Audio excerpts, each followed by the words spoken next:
program is both audio and video, and it streams live on about 10 platforms, so we'll be good for that. Wonderful. Just go here. But I have all these buttons to push, and I want to make sure I push every one of them. So, all Okay. right. All right. Thanks for joining me, everyone. Charles Moscowitz live Monday through Friday, noon to 1 p.m. Eastern Standard Time. Welcome to the program. And this afternoon, I'm joined by Joshua Mitchell. He's a professor of political theory at Georgetown University. He's the author of numerous journal articles and 4 books, most recently, Tocqueville in Arabia. Professor Mitchell's research focuses on Western political philosophy and theology. Uh, Joshua, thanks for joining me this afternoon. My pleasure, Charles. Thanks for having me. My pleasure. Listen, the book is American Awakening, Identity Politics and Other Afflictions of Our Time. What a timely book, especially in these times where you break down some of the cultural phenomena that we're dealing with right now, what I would call a soft tyranny, actually. And, you talk about what I think the interesting phrase you use here in your introduction is cultural eugenics.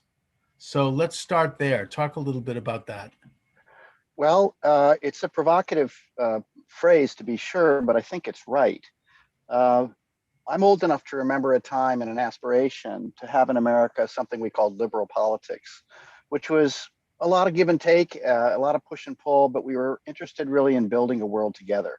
I grew up, of course, during the space program, and so there was an aspiration to really build a world. My concern with identity politics is it's really not about that. Identity politics is really concerned with establishing a kind of spiritual eugenics. And I call it a spiritual eugenics because the concern there is really guilt and innocence, which are theological categories. Mm-hmm. And what has happened with identity politics is that we've established a kind of, well, you know this, an intersectionality score. Mm-hmm. And depending upon the level of victimhood you have, you get more and more points, and the people who are the victimizers get no points and are silenced. And this is not the way to build a polity. Well, it's interesting that you talk about spiritual eugenics because I think it should be noted that the whole literal so-called pseudo-scientific eugenic movement, at least before World War II, was largely an endeavor of the left, and it was sort of a liberal establishment thing. And the main opponents to it actually were Christians and conservatives. And that the idea was that, there were superior races, basically, what it comes down to, and that weaker people should be quarantined, isolated, marginalized, and that the superior races would essentially, load over them for their own good. It sounds quite familiar, as you know. Hmm. I talk a great deal about Christianity here, and I do it in the following way. I say that the first instance of the idea of the scapegoat occurs in Leviticus. Hmm. It's chapter 16. But for the Christians, the formulation is that Christ is the divine scapegoat who takes away the sins of the world. And my argument is once that happens, once you make that kind of an argument, you can't do what has happened throughout pagan history, which is if there is some impurity to be purged, you identify a group out there, usually another nation, and you wage war and salt the earth and completely expunge them. And my argument is that Christianity changed that equation and said the stain that you're looking to get rid of is so deep. This is original sin that you can't atone for it simply by purging another group. And so Christ is the divine scapegoat who takes away the sins of the world. My argument is that identity politics is sufficiently like Christianity precisely because it uses and is fixated on the categories of transgression and stain. But unlike Christianity, it seeks a mortal scapegoat. And for the moment, the mortal scapegoat is the white heterosexual male. And of course, you should make no mistake about it. I have no interest in defending this or that identity group. But the internal logic of identity politics requires that once that group is purged, you're going to have to turn to other groups. And you've probably seen the Karen meme, Mhm. One could argue that this is beginning to happen with white women. And then, of course, the great irony of all this, but I believe that the next group will be Black heterosexual men who believe in the family and who believe in the church. So a civil rights movement, which begins, or rather the concern for victimhood that begins in America at any rate with the civil rights movement, then extends in the views of the left, first to women's rights, then to gay rights, then to transgender rights.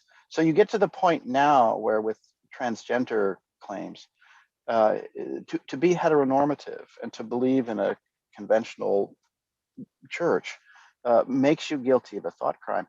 And this Mhm. can't be the full outcome of the civil rights movement, which is why I'm really waiting for Black Americans to wake up and say, this is not really what we signed up for. I think that it's gradually happening. And as you point out, they need a villain to focus their energy on as some external foci of their own internal rage and maybe even their own internal guilt, or even it almost comes down to something personal. I mean, we could look at a lot of the psychological elements that make up this particular mindset. But I think you're quite right that the enemy, that the left always needs an enemy, and the progressive movement, in a sense, even to exist, they almost need this focus outside of themselves. And in recent years, that enemy has been none other than Donald Trump, right? I mean, that's the orange man. I mean, everything, even to the point of their own personal life and their own personal problems, was all because of Trump. He was to blame for everything. One of the And things I, yeah, go ahead, please, go ahead. no, please.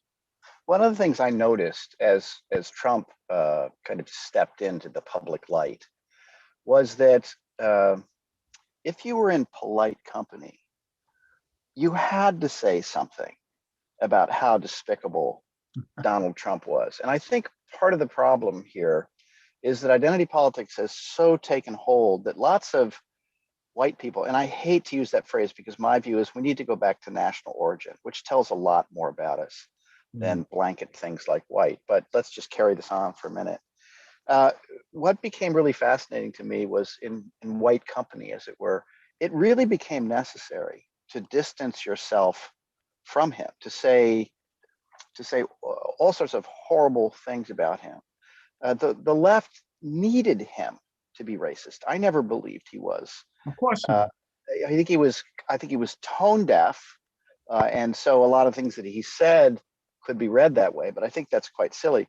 But the larger issue here is what I talk about in the preface, namely, um, there's a Passover ritual that has to occur if you are one of the transgressor groups. So if you are white, especially if you're a white man, Hmm.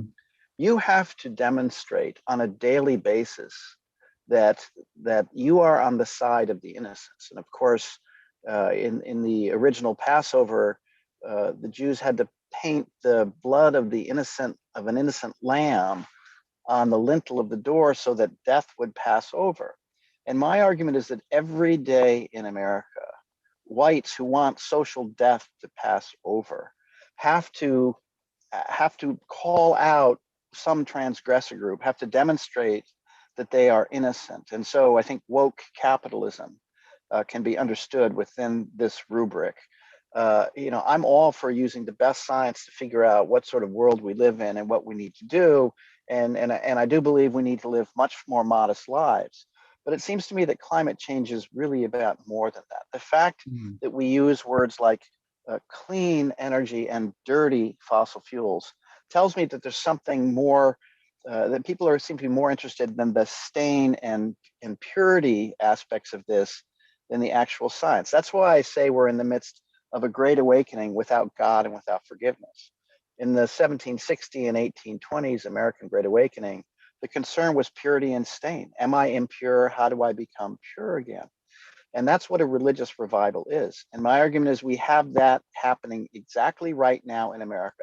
Everybody is desperately searching for some cover of innocence, some fig leaf, if you want to use the Genesis account. Hmm. And that this will end very badly because you can't build a world when the only thing you're concerned with is innocence and transgression. Well, you're talking about, and you use the language of religion but it's religion without God. It's religion as such, and I would even say this to atheists, without some sort of an external foci of truth, of existence, of reality that cannot be manipulated by people. Because we all agree that we're imperfect. We're not gods.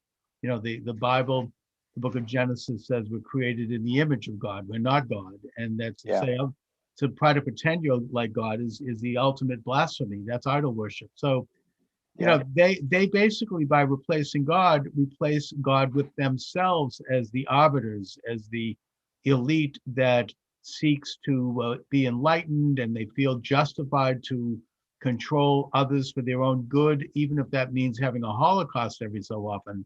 It's Yeah. all for the improvement of the race. I think a lot of this goes into scientization of biology by Darwin, and the idea that you know, you need to preserve and advance a superior race, or what Darwin called a species. And that it brings us again to the idea of eugenics. And just to I want to again touch on the metaphor of Trump, because you know, he represented something that was a block to this view of reinventing man, of recreating a new type of human being, of a eugenic program, in that he stood for the individual, you know, at least in their minds. And he was kind of an alpha male, if you will, you know, a bit of a you know, not someone that could be controlled very easily. He was an independent billionaire. He didn't really answer to anyone.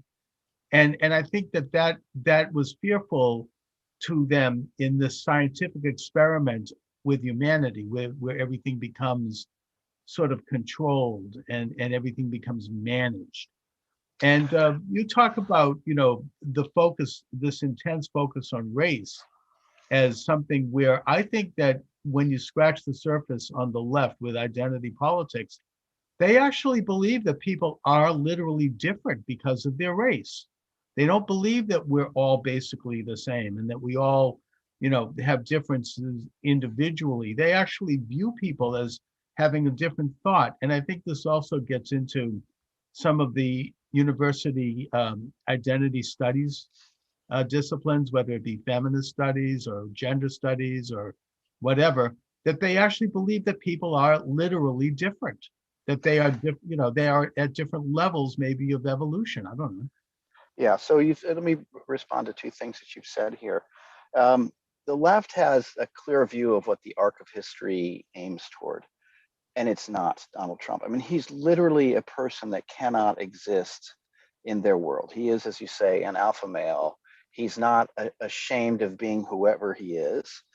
He pushes back against identity politics. He literally can't exist, which is why a kind of deus ex machina had to be invented to explain his victory, which was, of course, the Russia collusion, because it can't be by mortal means that he won. There had to be some demonic force Mm. involved, which caused him to win. And this continues to pervade on the left as well. With respect to race, it's actually very troubling what's developed. It's the new racism, which goes under the guise of beneficence, but it's the new racism. So you might have heard that the San Diego school system has decided that because Blacks actually can't compete with the other groups that are there, they're not going to insist that they grade in the same way. This is the new essentialism. It's basically giving Blacks a pass. And I work with Bob Woodson, who you may have heard of. He runs Yes, the I Woodson have. I've Center. been. Mhm. And Bob and I have worked together for a couple of years. And Bob and this group that we've all formed called 1776, which was a pushback against the New York Times 1619 project, he's incensed by this. And everybody who's on the call, both Black and white, is just incensed by this because it in effect says that Blacks are inferior, they can't compete. This is, as I said, the new essentialism, and this is not what America is built on. We have had a rough time of it. Slavery is still kind of the legacy of slavery is still off in the shadows. My view on that matter is that we don't have collective guilt, but we do have collective responsibility to help the least among us. And if Blacks are in inner cities are disproportionately affected, well, we have to help them because they are least among us. But that's because of collective responsibility, not collective guilt. But there's no way that you can help people if you presume that they're actually incapable of rising to the level of excellence. If I can just tell a quick anecdote, I was in Iraq for 2 years. I left Georgetown and went to run the American University of Iraq in Sulaymaniyah. Mhm. That's in Kurdistan.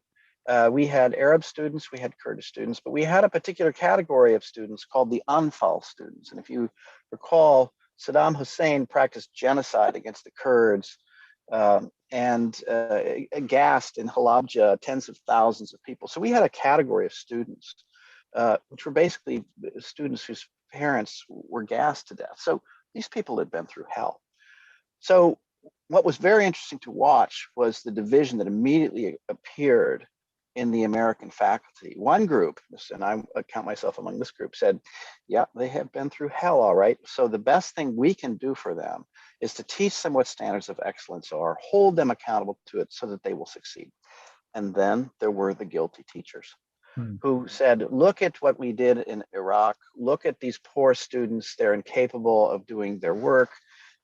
We can let them cheat. They don't handwork. Homework doesn't have to be handed in on time. We'll fudge on the grades.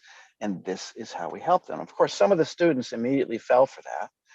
And the other students who had gone through hell but understood that that was no good, they sided with us. There was really a kind of internal war. And what was most interesting about it, now I come to white guilt, is that these students, the teachers, the meaning of their existence was tied up in helping these students. And I began to wonder what would happen if these students, and we can now extrapolate and say what would happen to all the millions of people who are on receivership, government receivership, so to speak, who depend on all these do-good programs. What would happen if these students in Iraq, and if Blacks on welfare or other assistance programs came to those officers and said, you know what, we don't need your help. We can do this and we want to do this on our own. Well, suddenly the meaning of their lives would be completely lost because they need this dependency that this group has. This is the pathology that we have in America today. We of course we need to help, and charity is a big part of this. I do not wish to sound mean-spirited. When people are hurting, you do everything you can to help them, but you don't wrap your own meaning up in the meaning of your existence up in their being dependent upon you. And we have now a government that requires a permanent class, an underclass in America. And the way we justify this, and you just said it, is we say, well, these people really aren't capable of taking care of themselves. This is the new racism in America. Yeah, I mean, brilliant, amazing insight. Look, this is it's kind of the equivalent of the old patronizing white man's burden, Rudyard Kipling, Yes. version of British imperial racism. You're a better man than I, Gunga Din. I mean, it's sort of like looking at, they talk to black people in this country like they're children. I mean, they're like, the great administrator, and in a sense, it's both gives them a sense of empowerment because they feel that they are literally superior, even though that's not something that's necessarily conscious of, and that they have this kind of divine, almost divine right, a divine right without the divine, to control black people and manipulate them and essentially experiment on them as a subset in the culture. And it justifies, as you say, giving people a pass. I mean, I think a good example of that, and they use it for their own benefit. And I'll give you an example. This idea that somehow black men and women cannot identify themselves in order to vote. That the idea of having a voter ID, a simple voter ID made available for free and made available in an organized way, that this is somehow against black people. I mean, it is patronizing, it's insulting, it's offensive, and it's really just they're being used as an excuse for people who want to continue to cheat and steal elections. It's all like they're like just the straw people to fulfill this agenda. I think that's right. Nothing is more insidious than power that masquerades itself as justice. And of course, in America, we do have the racial wound, and there is profound guilt about it, and not a clear view about what to do. We could talk about Bob Woodson if you want, because I think at some point, because Bob gets this. But the way people are dealing with this is not constructive. So, for example, in the small town where I live, and I'm not going to mention the name, Mhm. which is largely, I would say it's a town of 5,000, but it's a college town with a fair amount of upper middle class retirees who have come from elsewhere. And down the middle of the street is a Black Lives Matter uh, painted sign. And I think to myself, what do they think they really gain by this? They haven't done anything. They haven't really helped, but there's a lot of moral posturing that's involved here. And so you go to sleep at night, or they go to sleep at night, thinking they've done the right thing by supporting the right cause. And meanwhile, Black Lives Matter turns out to be not such a friendly group. We really don't know where the money is going. Mhm. And I want to be clear, I spend a lot of my time working with Bob Woodson, trying to figure out how we can constructively deal with the race issue. So it's not as if I wish to be colorblind and pretend this is not an issue. But nobody knows where the money goes. Black Lives Matter has basically strong-armed all sorts of corporations, extracted money from them, and in effect give them the moral path so they can continue to exploit. We've got a real class problem in America, not a race problem in America. They Right. continue to grow richer and richer and richer, but it's okay so long as they, support Black Lives Matter or climate change. I mean, this is really rather extraordinary. The new elites cover their class privilege with the social justice fig leaf. That's really what's driving this. And in a funny way, although I right of center, in a funny way, Bernie Sanders got it more right than the identity politics crowd on the left. It's not to say I support Bernie Sanders's claims, but the class problem is the problem we have to deal with. And by that I mean simply this: I don't wish to use Marxist analysis for it, but we have a growing wealth divide in this country. And I think what Trump understood, even if he was unable to implement it for all sorts of complicated reasons, what he did understood was that, to paraphrase Bill Clinton of many years ago, it's about the middle class stupid. We Mhm. really have to rebuild the middle class, and that means bringing manufacturing home. But instead of focusing on that, we give the global elites a pass so long as they identify with social justice causes.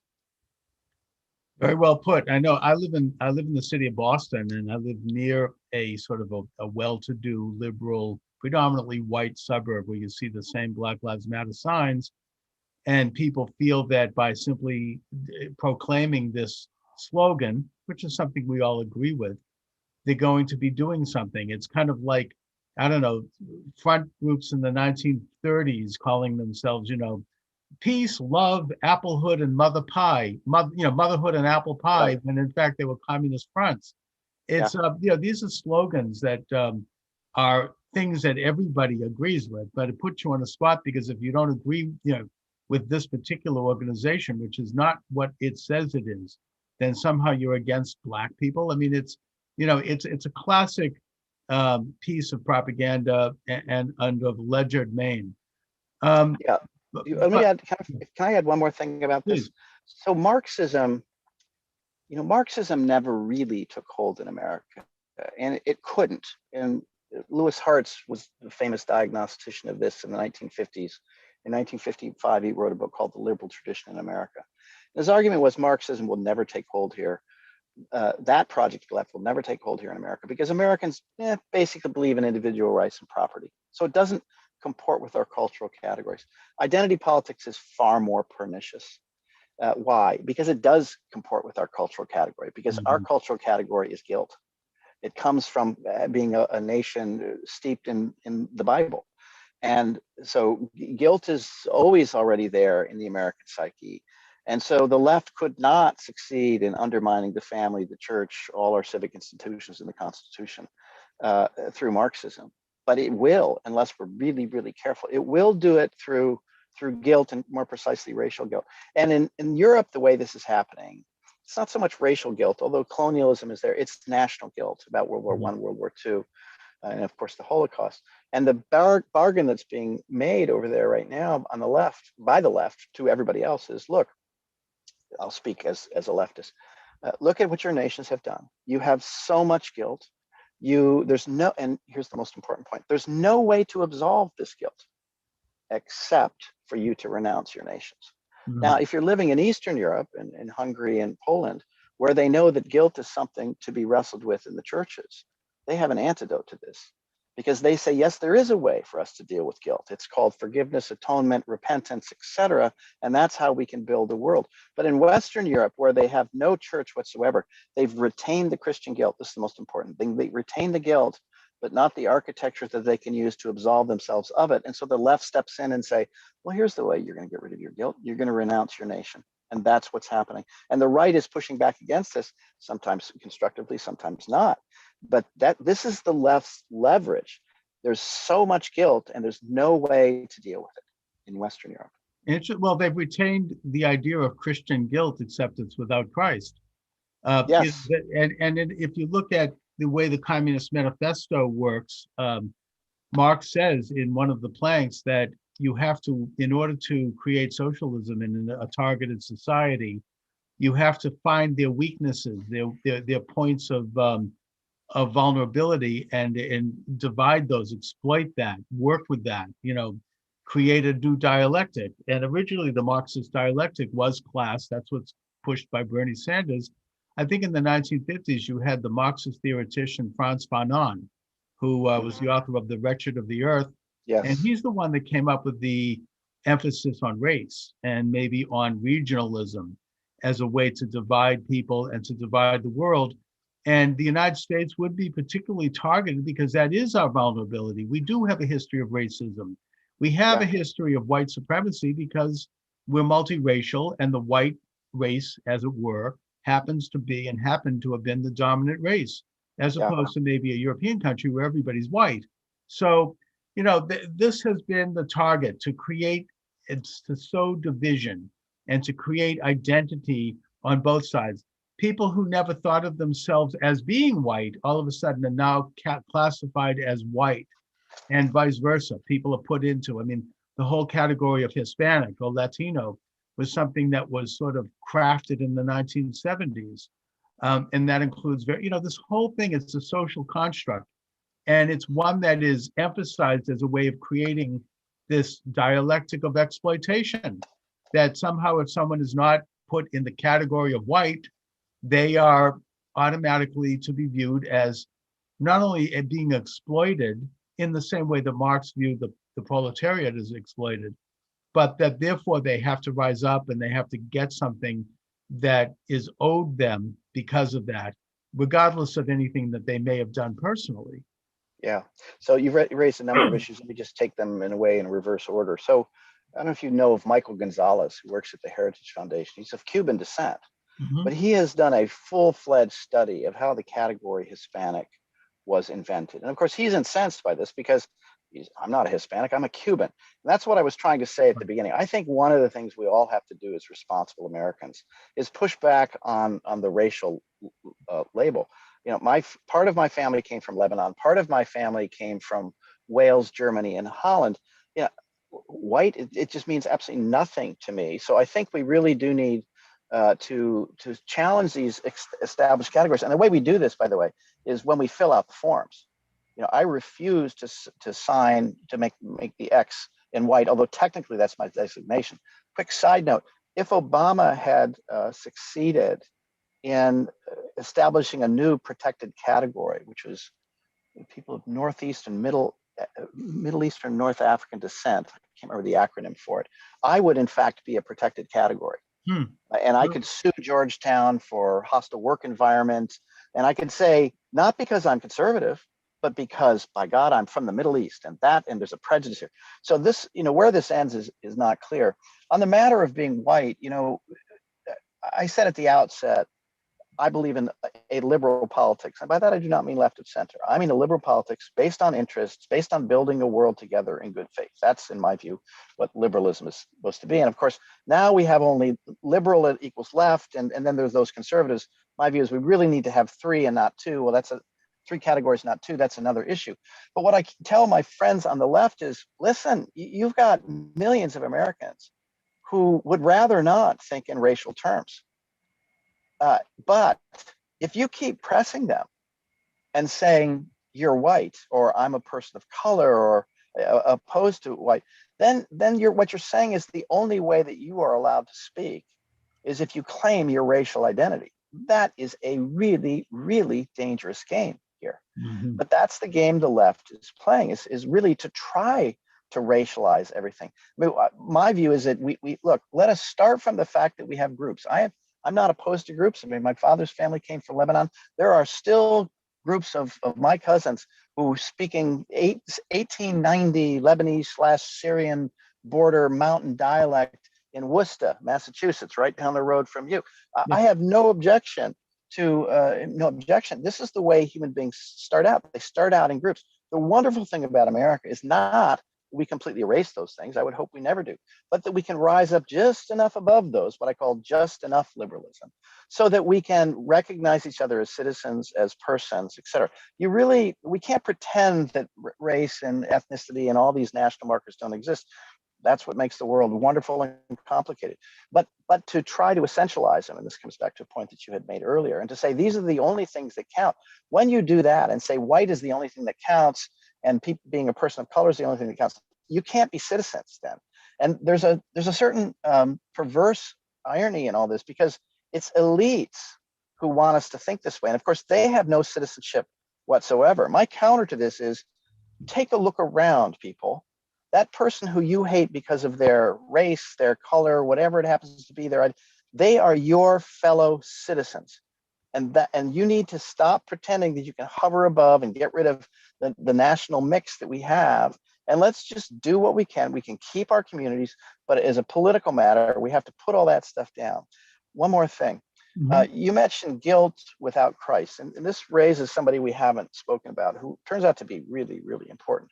I mean, Nietzsche is the founder of the postmodern movement, but he wrote, for your audience, he wrote 1870s to I don't know, 85 or so, and then he did go insane. We should be very clear. He did go insane and rocked in a rocking chair on his sister's front porch for the last 10 years of his life and said nothing. But while he did go insane, he had this most remarkable of insights. He predicted the future of Europe, and he said, look, this is what's going to happen. And his pithy phrase that captured it is to be found in one of his essays called In the Genealogy of Morals. He's talking to enlightened Europeans. He says, it is the church and not its poison that offends us.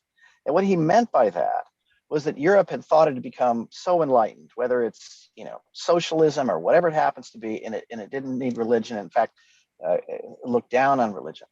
But he said Europe still carried all the trappings of religion. So the belief in equality, the belief in the dignity of persons, and let us add the categories of purity and stain. And what he predicted would happen in about 1880 has absolutely come to pass 140 years later. Namely, that you've got these so-called enlightened people on the left who hate Christianity, and yet they're really still dependent upon the fundamental Christian terms, like notions of equality, etc. And above all, let me add the most important one, the status or the category of the innocent victim, of whom Christ is the paradigmatic example of the innocent victim. And so Nietzsche thought that Europe and the West would be consumed for centuries with by this intermediate position where they couldn't move beyond Christian categories of innocence and guilt. But as you say, there was no way to solve the problem through the churches because they had left the churches behind. This is the sickness that we're living through right now. And the scary thing is that I think we actually need to either go back to putting guilt and innocence in their full biblical framework, which is to say there must be a kind of renewal of the churches and the synagogues. We have to have that. Or if we don't, what you're going to do is you're going to see a doubling down on these claims about transgression and people against whites, and it'll be against women, it'll be against Black heterosexual males. There will be no end to the people who get canceled. And there's no way of atoning for this. And the scary thing about Nietzsche, and here I am not endorsing him, I'm actually frightened by him. What he wanted to happen was for the West to finally fully let go of all the Christian artifacts, namely equality, idea of innocence and guilt. And in fact, he wanted to replace those categories with two categories, strength and weakness. In a way, we're back to your eugenics claim right at the Right, outset. right. And the thing that worries me so much is a development I'm seeing happen in Holland and a few other places in Europe, and I think in America too, though I can't really tell the numbers. It's hard to say because the news reports, I think, are too inflammatory. But a group of people have begun to rise up and say, it cannot be the case that I am born into a world and I am to bear the weight of irredeemable stain forever. And so what Nietzsche wanted was that we would throw off the very categories of innocence and transgression and return to strength and weakness. And in one very, very famous passage, he asks, how can we have a tomorrow? And he says, in the biblical world, the way you have a tomorrow is through atonement and repentance and forgiveness. And that's how you have a tomorrow.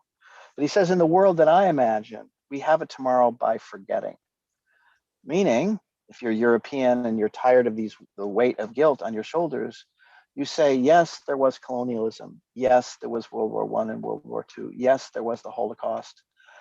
And then you say, but I don't care. I'm going to let that go. I'm going to forget.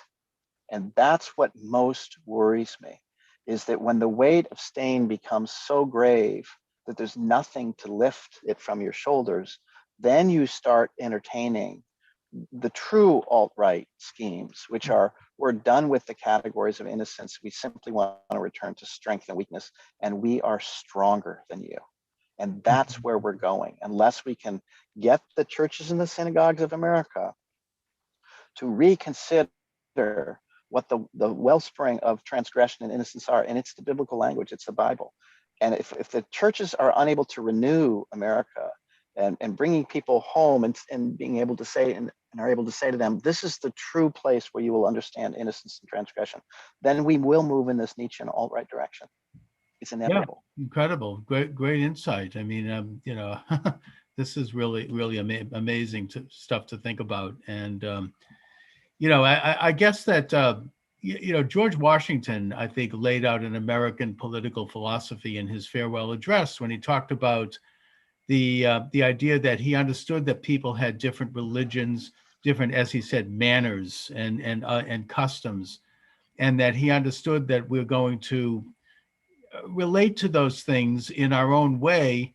But his hope is that we will put the heart of our nation first, and that we would put our Americanism, in the forefront, while at the same time freely associating or not associating with whatever mannerism, as he called it, we may embrace. And that's kind of the American ethos, besides the idea that rights come from a creator and not from the state. And as such, we recognize that every individual is sovereign, every individual is created in the image of God, and that every life is precious, and that we kind of take it from there. But the collectivist idea of the left, which is really what we're talking about, and I think Nietzsche talked about that with the idea of will, and kind of the collective strength of a nation. And then you had I think people, I think it was Hegel who talked about the nation state as actually having its own organic life itself that could be worshipped, as opposed to the individual under God, which is the American idea. These things are becoming more predominant.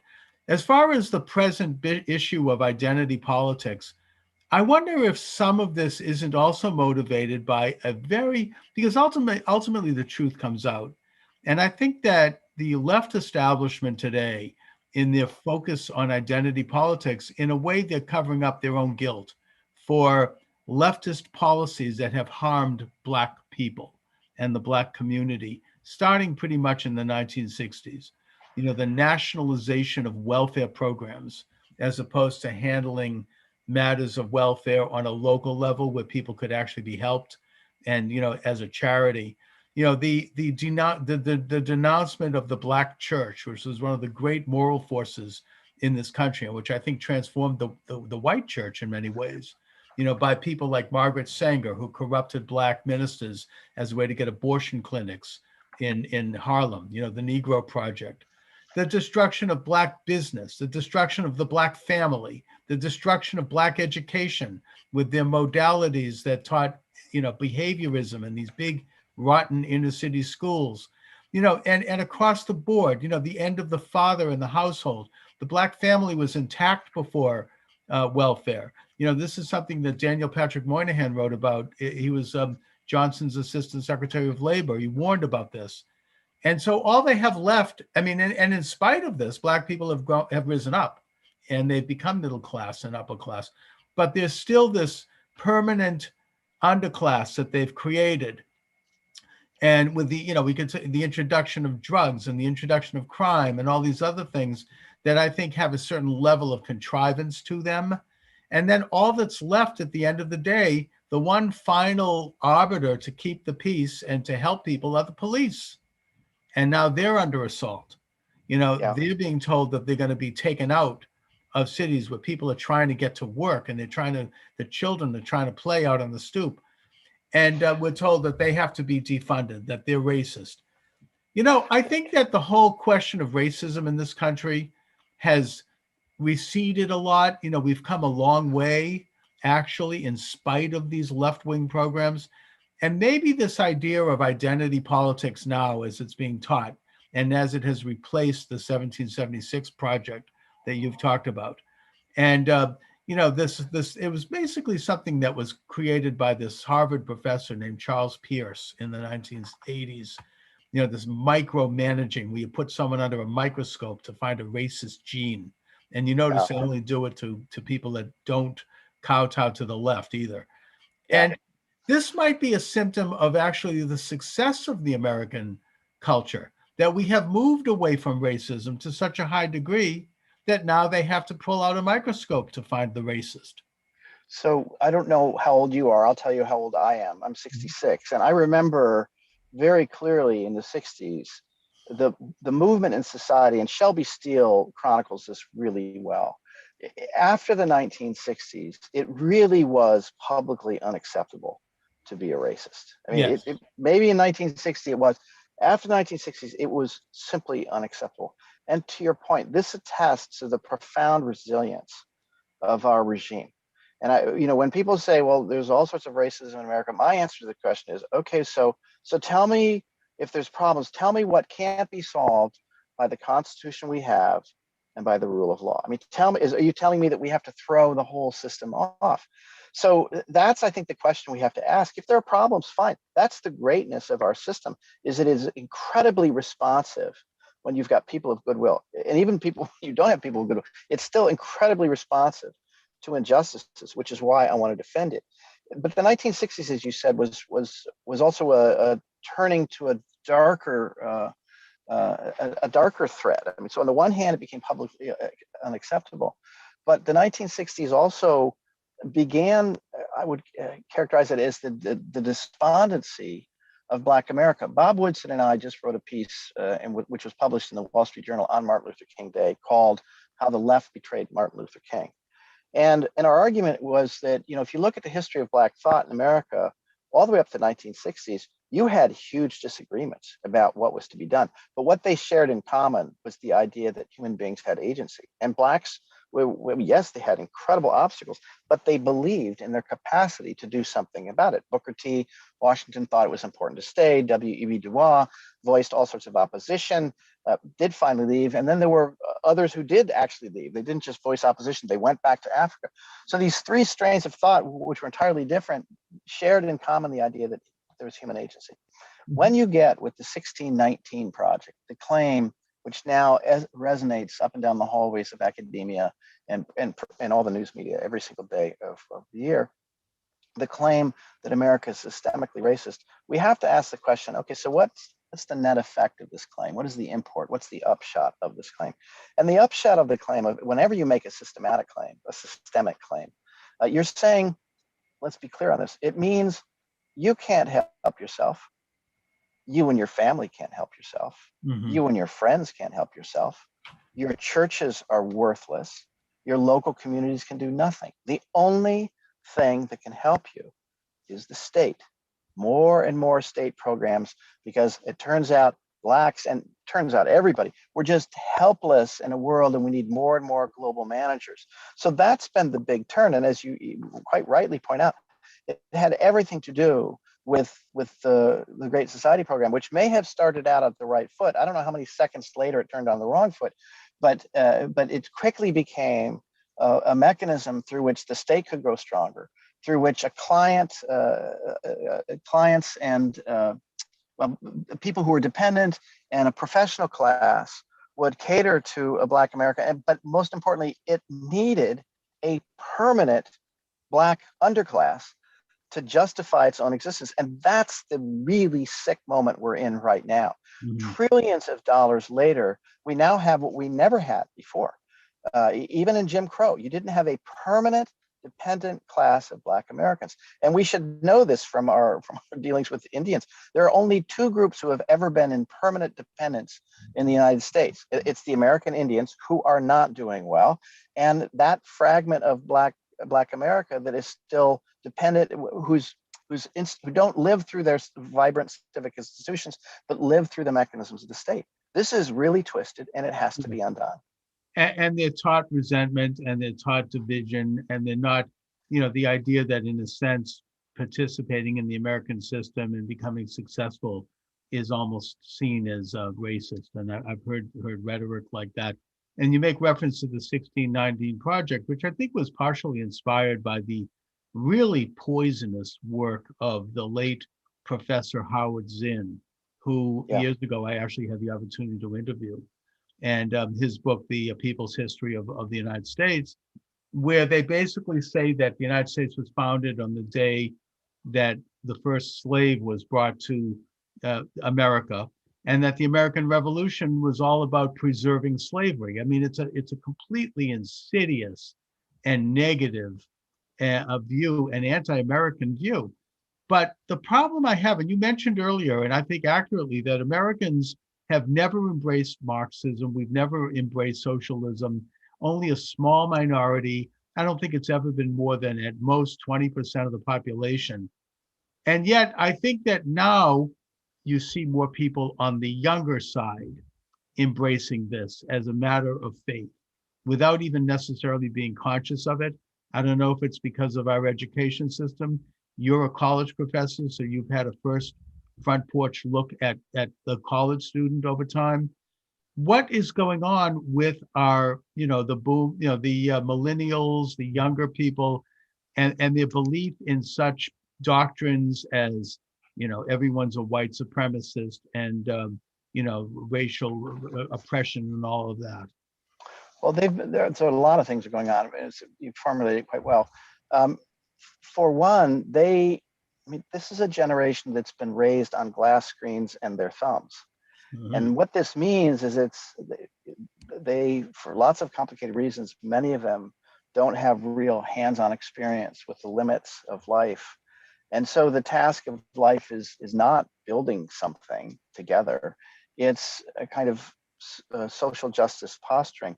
The term social justice, it's been around for a while, but what I've noticed in the last 15, 20 years is that all of my students at Georgetown, and it's not just Georgetown, it's everywhere, use the term, and I ask them to tell me what it is, and they really don't know. So that's part of the problem. I want to alert you to a paradox here that we really need to diagnose. Mm-hmm. So if you go to a high school graduation or college graduation, you'll have purportedly the smartest kid in the class getting up there and saying some version of the same old speech, which is, we're going to take control of the world, we're going to change it, we have all these great ideas, we're in command. Now, set against that is how students responded to the COVID lockdown. Now, you and I were in the 60s, I think a little older than you. Mm-hmm. But if somebody gave us an order in the 60s, we didn't really obey it generally. Right. It was all sorts of student protests. What has been so remarkable is that these students who are, in command of the universe are going to change the world without a peep across the country. College students just obeyed orders. And here's the paradox. How is it that you can make claims about radical freedom, claiming that you're radically free to transform the world, and then the next moment fall back into utter obedience? And Alexis de Tocqueville in Democracy in America, toward the end, where he gets deeply pessimistic about America. Remember, he writes this in 1835, 1840, thereabouts. Mhm. He has this remarkable statement. He says, I foresee a day when the Americans will think of themselves as greater than kings and less than men. Hmm. Not or, and less than men. And he's really describing bipolarity, manic depression, where you feel nothing can stop you and then you feel utterly impotent. Now, we've medicalized that treatment long before there were drugs. Tocqueville saw this as a consequence of what's going to happen in the democratic age. And what he meant by that, or what he thought was going to happen, was that the links that would hold us generation to generation, person to person, these would break down and we would become more and more isolated and alone. And in our psychic condition then a psychic condition would emerge that coincided with this experience of complete isolation. So because we're isolated and nobody can tell us no, we become sovereign selves. I call this selfie man. So around the world, we have millions and millions of people who daily take selfies of themselves. This is a philosophical phenomenon. We have to figure out what this means. What does it mean that the world is the backdrop to you? You must be really, really important if you take selfies. And yet, when there's any challenge that has to be met, this generation cowers and hands it over to what I call the global managers. So we have this strange configuration. I think it's really, really emerged after 1989 of what I call management society and selfie man. Hmm. So on the one hand, you're utterly impotent, and so you have to hand everything up to the global managers. On the other hand, you're the most powerful thing in the world, and you post on Facebook. So Facebook is part of the pathology here. And so when Donald Trump pulled out of the climate accords, what was perfectly predictable happened. Namely, young people gnashing their teeth and pulling out their hair said, this is the end of the world. The implication is that if we have a problem to solve, the only way we can do this is through global management of the entire thing. And my view is, and I do this in my own life, I mean, I'm working with alternative technologies for solar boat sailing or solar sailboating.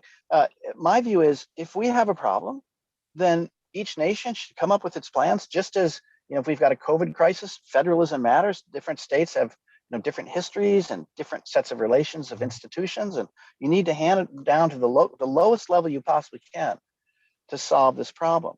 But that's not how this younger generation feels. Solving things together, well, that's what I call liberal politics of competence. But they don't want to do that because they have just been using their thumbs in glass for most of their life. And the idea of actually working with your neighbor, it's too much for them. So they see this individualist thing of people having to work together. And they think, well, that, I don't want to do that. So the alternative, they think, is a kind of global socialism where you've got free college and where we spend $50 trillion that we don't have on the new green energy deal because the spiritual economy of cleanliness is way more important to them than how much things actually cost in dollars and cents. So you've got a completely disjointed younger generation, and COVID has only made this worse. Yes. Because I see my students now. I've been doing this online for 7 or 8 months. I've seen them gain weight. I've gotten notes about depression and suicidal thoughts as I've never had before. Oh, yeah. And I wrote about this immediately after it happened. I said, there's many ways to die, and COVID-19 is one of them. But social distancing produces a world exactly as Tocqueville predicted. In fact, his phrase for delinking could be social distancing, where we don't look at each other, we don't care for each other, we order things online, we look to the state to take care of ourselves, and we post our selfie self pictures on Facebook. This is exactly the pathology that leads to the kinder and gentler tyranny at the end of history. So I'm saying we may have saved ourselves medically, but we're killing ourselves politically. That's the problem here. And of course, now we're raising this huge question about fear of death. And of course, if you have no religious background, the thing you're going to do most of all is fear death. And all sorts of people throughout history have understood that if you have citizens who are fearful of death, it's over. There's no way your country's going to be able to defend itself or make hard choices or make hard sacrifices. It's just not going to happen. So that's where we are too. And you've got this. You just go on for one more minute. You've got this digital elite that dreams that because they live in this digital world where they can order things on Amazon, they can put on their face masks and keep the analog disease called COVID-19 out of their world. Of course, they count on the poor people to deliver their groceries to them and things like that. But there's an analog digital divide here, and some people can live on the other half of it and can dream, the digital ones, can dream like Bill Gates and the others that, well, it's okay. We're going to live this way forever. We're going to just keep the poisons on the other side of the divide with the analog people. It's a real sickness. And I'm hoping there's a reckoning about this, because, you know, what this has done, this COVID-19, in the way of redistribution of wealth, is devastating, and it's embarrassing, and we should all be ashamed of it. But that's what's happened here. And, you know, I'm no socialist, but I am vehemently opposed to the growing amount of the gap between wealth and poverty in America. That is a very, very serious problem. Indeed. Well, listen, Joshua, there's so much there, and you know, I really appreciate you joining me and these insights, which are extraordinary. And the book, again, is American Awakening: Identity Politics and Other Afflictions of Our Time. Joshua, let people know where they can get your excellent book. Well, they can get it through Encounter Books, which publishes it. They can probably get it at Barnes and Noble as well. And notwithstanding what I've just said, in the way this is the pathology, they can also get it on Amazon. I know that's the one company that's really booming in this whole. I know. Yep. All right, Joshua, listen, I want to thank you very much for joining me. It's been really interesting. Thank you, sir. Thanks for having me, Charles.